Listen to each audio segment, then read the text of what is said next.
Now, I realize that the position doesn't actually exist, but if you were made somehow responsible for not just a pharmaceutical company, but the wider healthcare system, what do you think that you would want to change about it and why?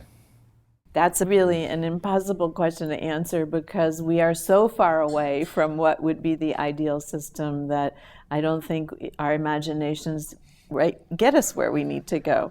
But for me personally, I do think the biggest area of improvement is alignment. That right now our systems in almost every country still operate in a structure where there is one alignment for whoever is paying, there's another alignment for the patient, there's another set of incentives or alignment building phenomenon for the providers. And until we really bring those things together, it's going to be very difficult to have a true system. And just to give you an example, we know that the most expensive aspect of care is hospitalization. But in a lot of countries, hospitals mean jobs. So we don't go after that piece of the equation because there's a misalignment between the economic interests of the community or the government and what is actually driving the increase in GDP going into healthcare.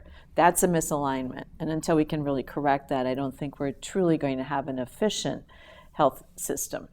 On the one hand, you're saying that we are somewhat divergent and it's almost impossible to achieve this. But then you're also saying that there's a greater alignment of the future interests that we each have. So what's the trajectory that we can actually get on to make some progress here? The patient is one area where patient centricity could be a really important force of alignment.